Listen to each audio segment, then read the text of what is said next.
suis ravi d'être là pour parler d'un sujet un peu particulier qui peut toujours faire un peu peur, à savoir la santé mentale. Donc moi, je suis entrepreneur, j'ai lancé une entreprise sur ce sujet, sur la santé mentale au travail, qui s'appelle Mocha.care. Et chaque fois que je parle de santé mentale, je remarque que la réaction des gens est ça fait un peu peur ton sujet. Pourquoi ça fait peur ? Parce que on pense directement aux hôpitaux psychiatriques, on pense à la dépression, on pense à son proche ou même à soi. Ça peut réveiller des choses avec lesquelles on n'est pas très à l'aise. La réalité derrière, c'est que le sujet de la santé mentale, ça nous concerne tous. C'est-à-dire qu'on a tous une santé mentale au même titre qu'on a une santé physique. On va tous être concernés par ces sujets-là, et même sur le sujet un peu grave comme la dépression, il y a l'OMS qui rappelle qu'une personne sur 5 dans sa vie va traverser une dépression. Donc ça veut dire que malheureusement, directement ou indirectement, via le biais de ses proches, on est concerné par ce sujet. Après, il y a une autre chose qu'il faut mettre en perspective, c'est que la santé mentale ne se limite pas à la dépression, ou même au burn-out, ou même à tous ces épisodes un petit peu difficiles qu'on peut avoir en tête. Quand on demande à l'OMS quelle est la définition de la santé mentale, ils vont la définir comme un état de bien-être. Il n'y a pas le mot de maladie qui arrive, ils disent un état de bien-être qui permet à chacun de réaliser son potentiel, de travailler de manière productive, de contribuer à sa communauté et de faire face aux difficultés normales de la vie. En fait, il y a un peu rien à voir avec ce que je viens de dire auparavant. Et je pense que tout l'enjeu sur ce sujet, c'est de changer le regard sur la santé mentale et prendre conscience qu'en fait, c'est quelque chose qui nous concerne tous et c'est un pilier de performance. Et c'est de ça dont j'ai envie de parler aujourd'hui. Alors moi, pour faire changer de regard sur ce sujet, sur la santé mentale, je me suis dit, la meilleure manière de le faire, c'est d'interviewer des personnes qui incarnent la performance. Parce que quand on donne le micro à des personnes qui sont des champions du monde ou des championnes du monde et qui disent « oui, la santé mentale est importante », nécessairement, ça a plus de poids que quand c'est quelqu'un qu'on ne connaît pas. Et donc, dans cette veine-là, j'ai lancé un podcast sur la santé mentale des athlètes de haut niveau. Il y a pas mal d'athlètes qui sont prêtés au jeu, aujourd'hui un peu plus de 35. Et quand j'ai posé la question à des personnes comme Blaise Matuidi, selon toi, entre le physique, le technique, le stratégique et le mental, où est-ce que tu placerais le mental ? Il a répondu, pour moi, en fait, le mental, ça vient en 1. Évidemment, parce que sans le mental, je ne vais pas m'entraîner, sans le mental, je ne vais pas travailler avec mon coéquipier, sans le mental, je ne vais pas être motivé sur le long terme. Donc en fait, c'est le début et la base de tout. Et aujourd'hui, en ce moment, je pense qu'on le sait tous, il y a Roland Garros. Moi, il y a une stat qui m'a pas mal frappé, c'est que quand on regarde le pourcentage de matchs gagnés par Novak Djokovic, Roger Federer ou Rafael Nadal, dans toute leur carrière, ils ont gagné 82 à 84% de leurs matchs. Quand derrière on regarde le nombre de points qu'ils ont gagnés, le pourcentage de points, il est de 52 à 54%. Donc en fait, il n'y a pas une différence énormissime par rapport aux personnes qui sont top 15, top 20, top 50. La différence, c'est qu'eux, ils vont gagner le tie-break, ils vont gagner la balle de break. Et ça, c'est un truc qu'ils ont réussi à faire de manière régulière, sur la durée, consistante, parce que au moment où il y a de la pression, au moment où le bras se tend, et je pense qu'on connaît tous cette sensation, qu'on est un peu stressé, ils arrivent à rester lucides, ils arrivent à rester dans l'instant présent, et ils arrivent à être plus performants, ou à minima, plus performants que la personne en face d'eux-mêmes. Et donc c'est ça qui fait que, in fine, ils arrivent à décrocher 20, 22, 24 grands chelems, parce que dans les moments un peu cruciaux, ils ont un mental qui est plus présent. Et ça, je pense qu'on le sait tous, parce qu'on le dit tout le temps au quotidien, une victoire au mental, un mental de champion, un mental d'acier. Mais ce dont on parle très peu, c'est un peu l'envers du décor. C'est-à-dire, est-ce que ce mental d'acier, ce mental de champion, c'est quelque chose d'inné ou pas ? On va se dire, oui, mais Rafael Nadal, il est hors norme, il est né comme ça. Novak Djokovic, c'est la même chose. En fait, Novak Djokovic, il fait tous les jours de la méditation. Tous les jours. Et je pense en effet qu'il part quand même avec un niveau de mental qui est assez élevé. Et je pense que c'est une question qu'on peut tous se poser.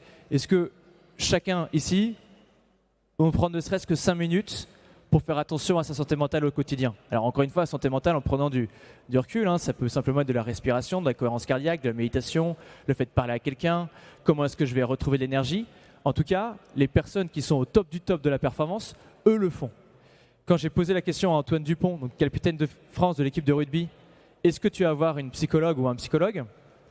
Il m'a répondu, je me suis rompu les ligaments croisés il y a 5 ans. On m'a forcé à aller voir une psychologue parce que c'était obligatoire dans le cadre à l'hôpital. Et j'avais pas du tout envie d'y aller parce que je n'y crois pas. Ça, pour moi, voilà, c'est pas mon truc. Et après, il a dit, maintenant, ça fait 5 ans que je la vois toutes les semaines. Et on parle d'un sport voilà, qui est quand même un sport de performance, de rudesse, et d'un joueur qui est assez exceptionnel et que tout le monde va dire il est au-dessus de la mêlée. Et une personne qui est au-dessus de la mêlée, elle se dit moi, parfois, je vais prendre du temps pour moi parce que j'ai une pression qui est énorme, parce que tout le monde m'attend, parce que moi-même, je me mets une énorme pression. Et ma conviction profonde, c'est qu'on n'a pas besoin d'être champion du monde pour prendre soin de soi. On peut nous aussi à notre échelle faire attention et se dire peut-être que je peux m'inspirer des personnes qui sont au top de la performance pour moi aussi prendre soin de mon mental. Ce n'est pas un aveu de faiblesse, c'est à l'inverse de la lucidité sur un, je vais me sentir bien et 2, je vais plus performer. Et pour moi, le concept qu'il y a derrière qui résume assez bien tout ça, il y a un auteur britannique qui l'a résumé qui s'appelle Tim Gallwey. Si vous avez lu le livre Le jeu interne du tennis, et pour lui, la performance est égale au potentiel moins les interférences. Donc en fait, on revient à la définition de l'OMS qui dit que la santé mentale, c'est réaliser son potentiel. C'est-à-dire que ma performance, il y a ce que je peux faire, mais derrière, il y a toutes les interférences. Les pensées parasites, quand je vais taper mon coup droit, est-ce que je me dis, faut surtout pas que je le loupe? Ou alors, attention, il y a beaucoup d'enjeux là, où j'ai un meeting client, c'est important, si je me rate, c'est mon quarter que je vais pas faire. Toutes ces pensées parasites qui font qu'en fait, on n'est pas au max de nos capacités, ça va se résumer dans performance égale potentiel moins interférence. Alors ça, c'est vrai pour la santé mentale individuelle, au niveau individuel, mais c'est aussi vrai au niveau collectif. Le préparateur physique de l'équipe de France de football en 2018, Grégory Dupont, quand j'ai posé la question, pour toi, quelle est un peu une des recettes du succès de ce groupe qui semble avoir bien vécu, lui, il met en avant la notion de santé mentale de groupe. Il dit en fait, les personnes comme Adil Rami, qui n'étaient pas hyper présentes sur le terrain, mais qui allaient mettre de la bonne ambiance, qui allaient rassurer tout le monde, en fait, chacun avait sa place. Donc, on a un groupe qui vit bien, et donc chacun fait confiance aux autres, on avance bien, et on peut performer dans ces conditions-là. Du moins, on va faire sauter un verrou. Alors, c'est pas parce qu'on se sent bien et qu'on s'entend bien qu'on va devenir champion du monde, mais à minima, on peut faire sauter un verrou sur lequel, en général, on met très peu d'énergie. Et en mettant de l'énergie là-dessus, on va se différencier des concurrents, parce que comme c'est un sujet un peu tabou qui met tout le monde mal à l'aise, en fait, là, on peut créer la différence. Plus que sur l'aspect physique, où en fait tout le monde se prépare énormément, plus sur l'aspect technique ou stratégique, parce que là, c'est un peu un sujet qui est sous-exploité.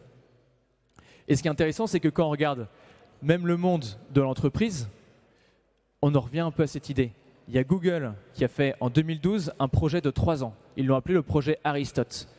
Ils ont étudié 180 équipes et leur projet, c'était de comprendre quelles sont les sources de la performance au travail. Ce qu'ils ont remarqué, c'est que avant la structure de l'organisation, avant la clarté de l'organisation, avant le sens au travail, le premier facteur de performance d'une équipe, c'est ce qu'ils ont appelé la sécurité psychologique. C'est quoi la sécurité psychologique? C'est la capacité de chaque personne dans l'équipe à se sentir bien et notamment à se sentir en confiance pour prendre des risques.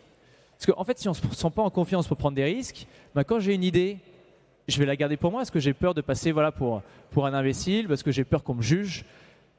Et donc en fait, c'est tout un potentiel de valeur qui est complètement perdu. Et donc tout le monde reste un peu les bras croisés, personne ne se sent responsable, personne ne se sent capable de prendre des risques. Et en fait, on le voit même aussi dans le monde du sport. Parfois, gagner un match, c'est un coup de pied un peu osé, c'est une chandelle, c'est un solo, c'est une passe qu'il fallait faire au bon moment. Il faut avoir cette culture du risque. Et pour avoir cette culture du risque, il faut se sentir en sécurité psychologique.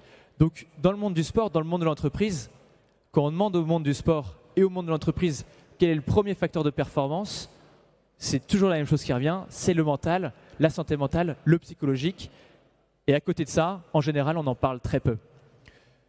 Donc du coup, ça sera ma conclusion pour aujourd'hui. C'est un sujet santé mentale qui met mal à l'aise C'est un sujet qui est complexe parce qu'il est multifactoriel. Je pense qu'on a tous vu à minima, malheureusement, un ou une collègue faire un burn-out. Il y a toujours un mélange de pro, de perso. C'est toujours compliqué d'isoler un seul facteur. Mais on peut se dire que ok, c'est compliqué, les facteurs sont compliqués, mais on peut comprendre que la conclusion finalement est relativement simple. La première étape, c'est de faire attention à soi, prendre soin de sa santé mentale, au même titre qu'on prend soin de sa santé physique. Si on va faire du sport tous les jours, si on fait attention à bien se nourrir, ça ne veut pas dire qu'on se sent mal dans son corps. Si on fait attention à soi, si on va voir un psychologue ou si on fait de la méditation ou de la cohérence cardiaque, ça ne veut pas dire qu'on est faible psychologiquement, ça veut simplement dire qu'on cherche à se sentir bien et à être plus performant au quotidien. Voilà.